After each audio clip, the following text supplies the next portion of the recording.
Good morning, Don in London. It's August the 7th. My video is all about recovery from addiction to either substance or behaviour. My addictive substance, alcohol, could have been anything, could have been hard drugs, and also behaviour. Trying to be with the right people, in the right place, with the right things, doing the right things. An ardent consumer of life, and also a desire to succeed. Trying to be perfect, and never so. But I put pressure on myself to cover up, put on a brave face, not be fearful, seem to have fortitude, determination, and I often said yes to challenges which were beyond the pale in terms of, could I do it on my own in the time that I was supposed to do it? The answer was no. I would always work harder and harder to demonstrate it could be done. But that took me into the realms of extremes of behaviour and always living on the edge. So these days I don't drink alcohol one day at a time, and I try and find out what is my attitude to life and how may I behave today. And I learn from other people how to be sober. So the great miracle in my life, I don't know if it's a miracle that you would call divine intervention. Some people do, some people don't. It was to be able to listen to other people who had the answer to sobriety. So family, friends, community, you name it, kept me alive long enough, professional medical people, so I could get to a place where I could really, really listen to some solutions on how to stay sober and be able to live life once again. And it took a long time to give up a lifestyle which was killing me, and then start a new lifestyle, quite different from the old one. And it took time. Some people get it quickly and understand how to be sober. Some of us go to the very depths and don't want to wake up anymore. And that was an awful place.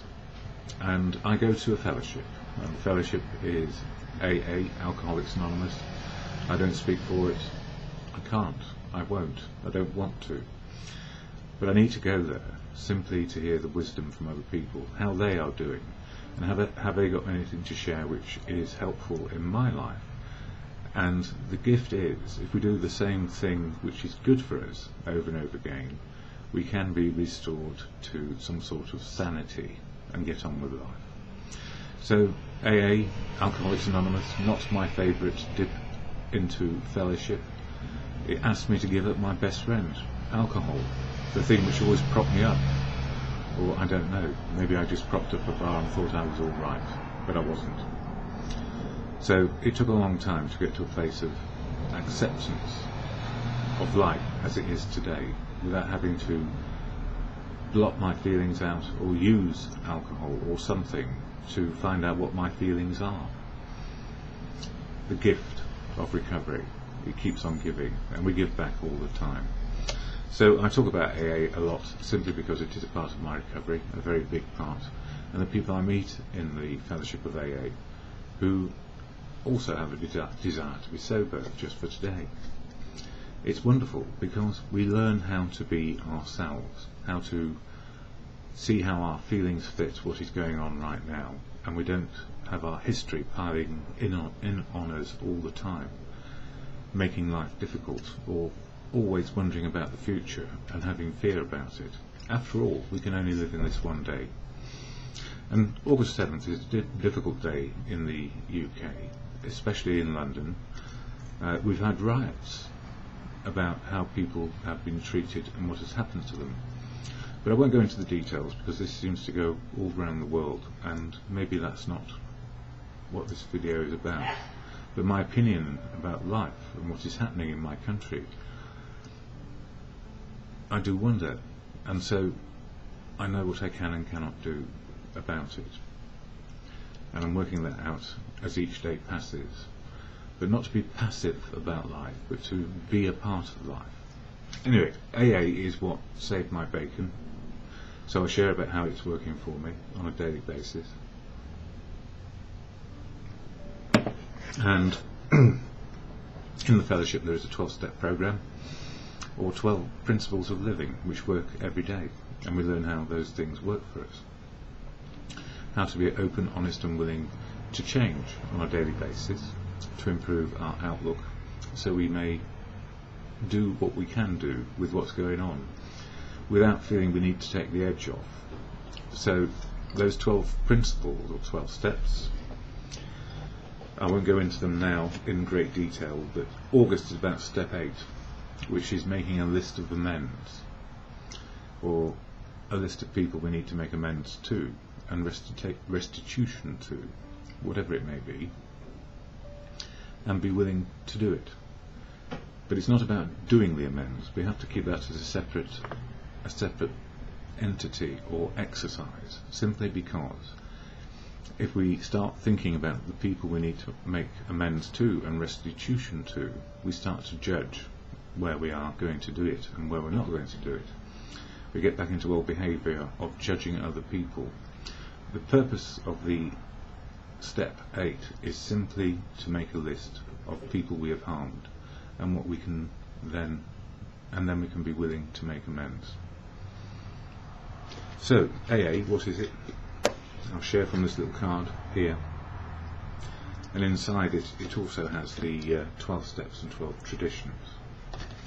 So AA, this is what it is, and I read it out rather than recite it, simply because it contains all the information you need, whether you're a newcomer or somebody returning, what it is about. And we need to be reminded every day, because we can go back to old behaviour very quickly and become a rabble, a rioting mob, if you like. And when people riot, it's an expression of extremes of anger, hate, frustration, and the whole programme is about dealing with all of that and keeping on learning how to live life in in a more serene way.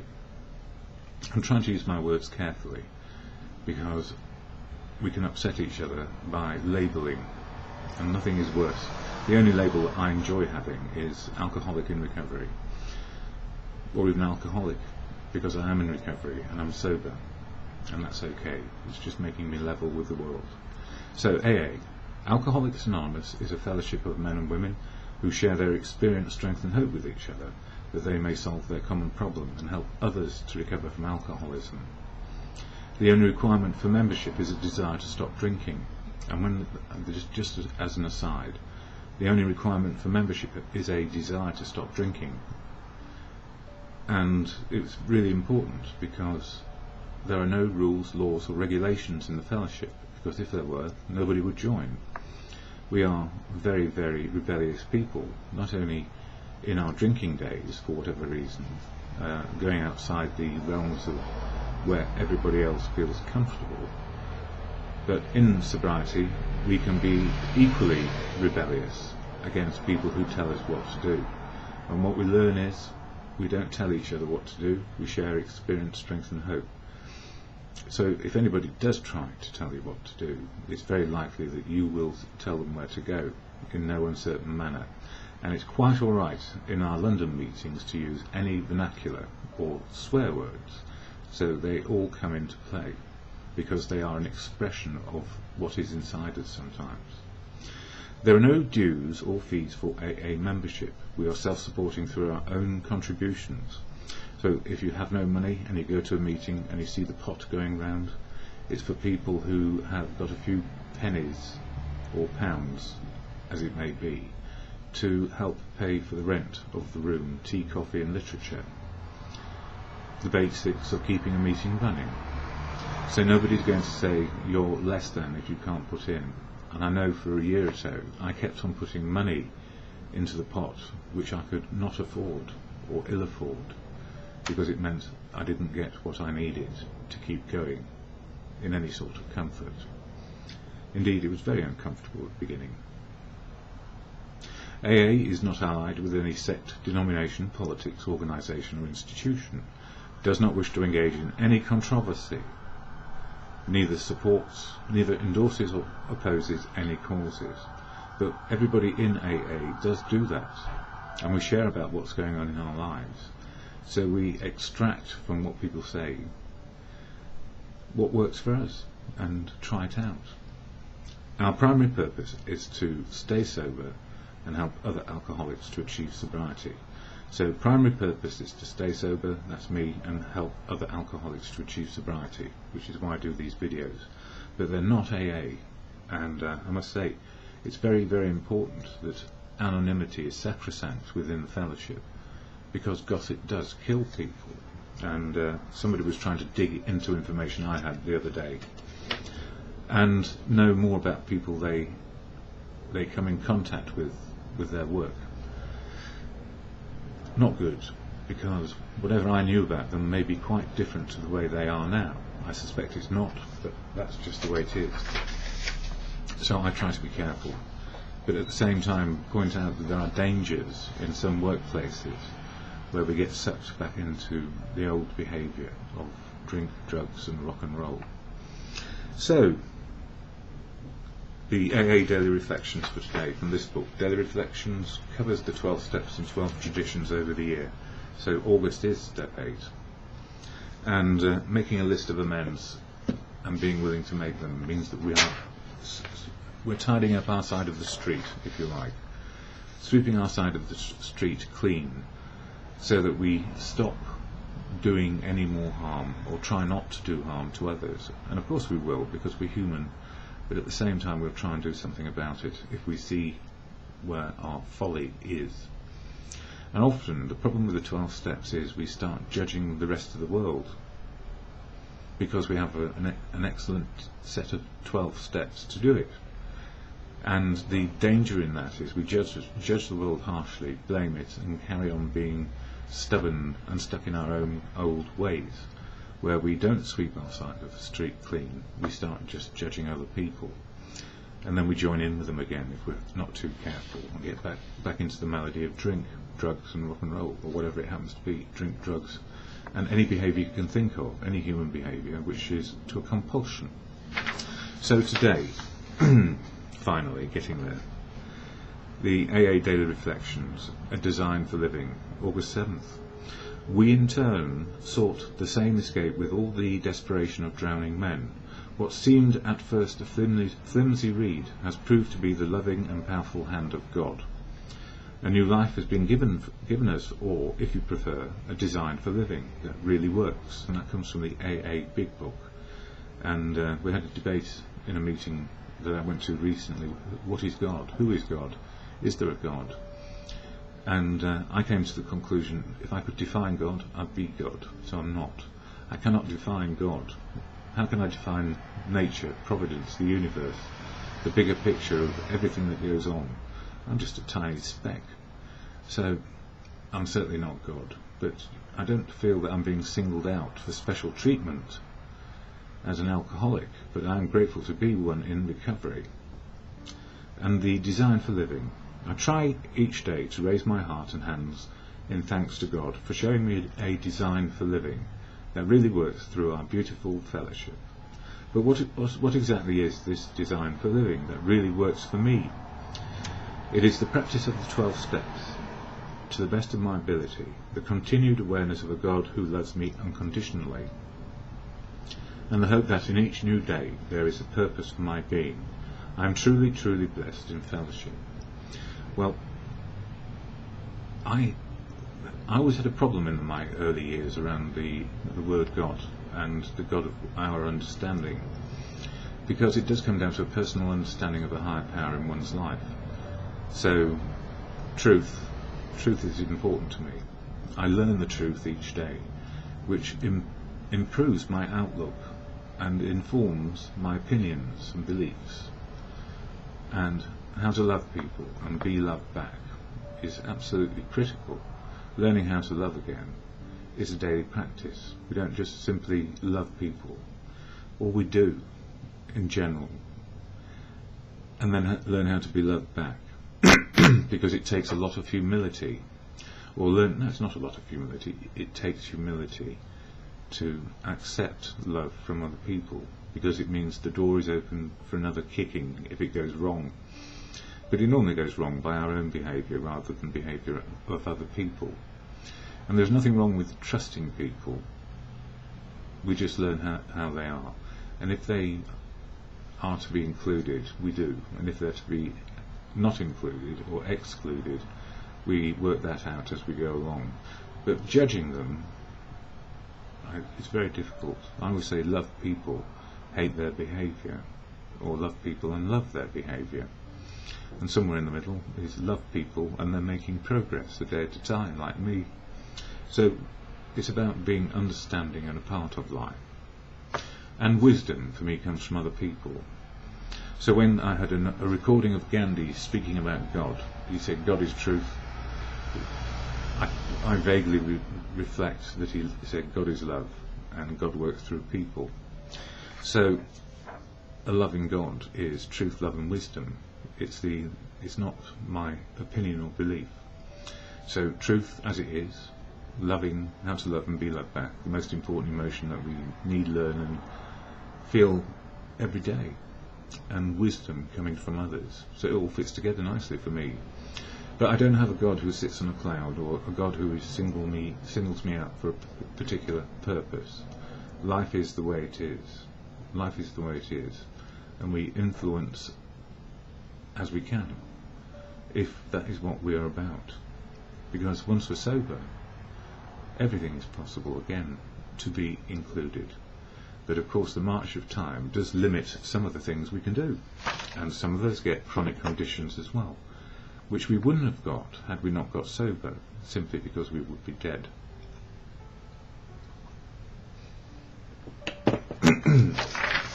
And you know, we all have our own mortality, and there have been some heart-rending stories in the fellowship over the last few days, which I won't go into just now because it's stuff personal to people. So my words for today, it's all about me. That's how I used to be. But I'd never thought it was. I didn't know myself very well. So if you don't know yourself very well, you're probably ignorant. Like me, I was ignorant. Ignorant is not a bad word. It describes not knowing, ignorance, followed by denial and drink. So I denied a lot of my problems over the years. Why wasn't I married? Why didn't I have children? Why didn't the right girl love me? Why? So these days I don't go for the why. I look for how life is and live it. And drinking, driven to consume back then in the day. Now is different. Humility to learn, share experience, strength and hope, and listen always to the wisdom of my fellows. And we need to be careful with wisdom. And of course we need to determine the difference when listening. No one is perfect, and there are no perfect solutions, simply progress.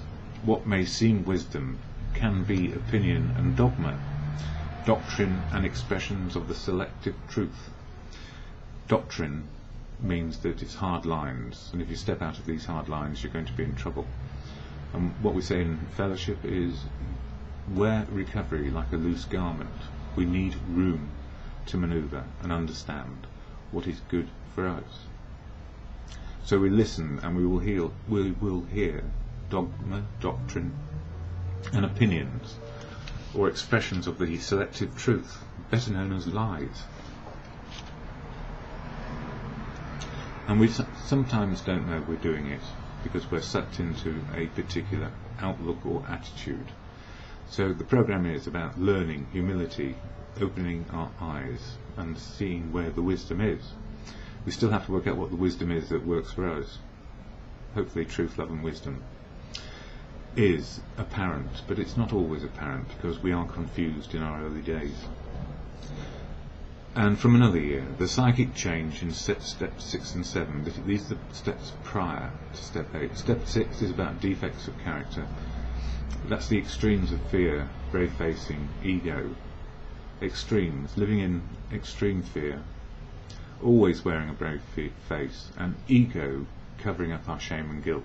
Those are the extremes. And equally, the extremes of faith, courage and confidence, which has no foundation, is equally difficult. So the psychic change, if you like, is to know enough fear to keep us alert to all the dangers around us, and also enough courage, faith and confidence to keep on learning and looking in a more moderate and balanced way. So not fighting out of anger and resentment, but being alert enough to know what might hurt us or damage other people as well. So I am careful about doctrine, dogma, and all that stuff. Or when people judge and say, I didn't get sober until I gave everything else up as well.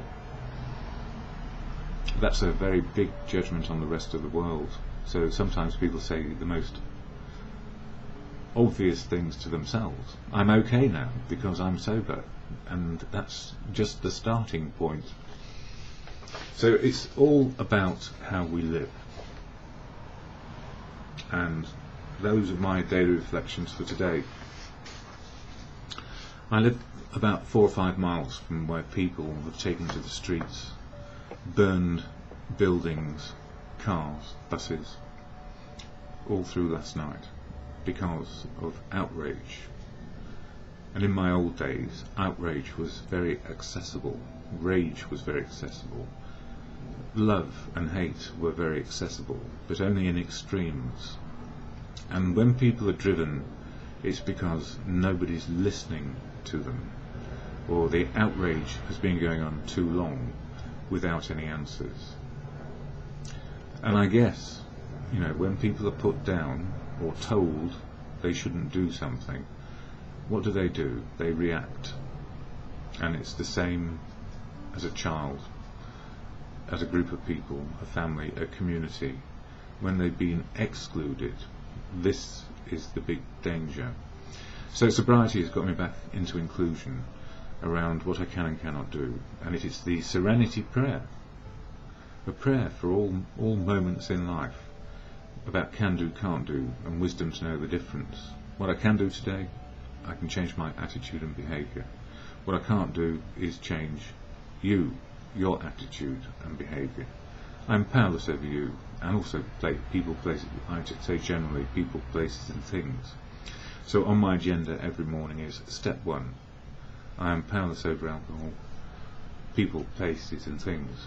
And if I try control, manipulate or direct without purpose or boundaries or agreement, I will make my life unmanageable because I'm trying to control something I have no power over. Step 2, came to believe that a higher power could restore me to sanity, has become very, very understandable for me these days. Truth, the absolute truth, love, wisdom are the components of my higher power. I can't connect to a particular religious belief. That's just me. But many, many people in fellowship do, and they are very happy. And I'm happy too with where I've got to. Progress not perfect. And step 3, let go and let God. As it reads exactly, made a decision to turn our will and our lives over to the care of God as we understood Him. But it's how you understand which is most important if you have a very good understanding of God in your life. So for me, God is truth, love and wisdom. So letting in the light, letting in the wisdom of other people, learning how to love, be loved, and learn truth every day, and not selective truth, which is lies. So those 3 steps remind me every morning of what's possible, not possible. And then every step works in my life, each day, as it may. They all work, depending on what's going on. So step 8, the big amends, clearing the wreckage of the past, cleaning my side of the street clean, and not going and digging yours up on a daily basis, or anyone's, unless they're in the public eye, and that's not the public eye. No, that's not fair. We are allowed our own opinions, beliefs, political, religious, but that's not what AA is. That's just what we are. AA is just about sobriety, and the 12 steps and the 12 traditions and everything around that, which helps us live one day at a time in a way where we make progress. So any time of day when it's going right or wrong, I can be very thankful and have gratitude for the help and support I get. The higher power for me is in everyone I meet. So the Serenity Prayer, to God or in good conscience as you come to believe for yourself. And your yourself where you're happy to understand it, whatever it is. God, grant me the serenity to accept the things I cannot change, courage to change the things I can, and the wisdom to know the difference, for me, in the moment and just for today.